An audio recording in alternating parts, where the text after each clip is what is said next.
Breaking news મળી રહ્યા છે। પોરબંદરમાંથી વધુ એક બોગસ ડોક્ટર ઝડપાયો છે। રાણા કંડોરણા ગામે 2 માસથી પ્રેક્ટિસ કરતો હતો આ ડોક્ટર નીરવ રાવલ રાણા કંડોરણા ગામે દુકાનમાં ધંધો ચલાવતો હતો। બોગસ ડોક્ટર નીરવ રાવલ 35,977ના મુદ્દામાલ સાથે ઝડપાયો છે।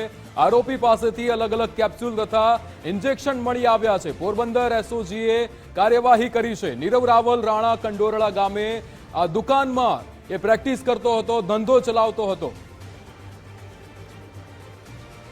આપણી સાથે કિશન ચૌહાણ સંવાદદાતા જોડાઈ ગયા છે। કિશન, જે રીતે પોરબંદરમાંથી વધુ એક બોગસ ડોક્ટર નીરવ રાવલ જે રીતે ઝડપાયો છે, શું વિગતો? હજી વાત કરવામાં આવે તો પોરબંદરના ગ્રામ્ય વિસ્તારમાંથી અવારનવાર બોગસ ડોક્ટરો ઝડપાયા છે। વધુ એક વખત આ ડોક્ટર ઝડપાયો છે। આજે ડોક્ટર ઝડપાયો છે તે 2 માસથી પ્રેક્ટિસ કરતો હતો અને BA ની અભ્યાસ કરેલો આ ડોક્ટર છે। અગાઉ જે ડોક્ટર ઝડપાયો તે 10 માસ ડોક્ટર હતો। આ ડોક્ટર છે તે BA ભણેલો છે અને 2 માસથી પ્રેક્ટિસ કરતો હતો। એસઓજીને જે બાતમી મળેલી હતી, બાતમીને આધારે રેડ કરવામાં આવી હતી અને સ્થળ ઉપરથી ઇન્જેક્શન સહિતનો મુદ્દામાલ જે પકડી પાડવામાં આવ્યો છે। જી બિલકુલ કિશન, સમગ્ર માહિતી બદલ આપનો આભાર।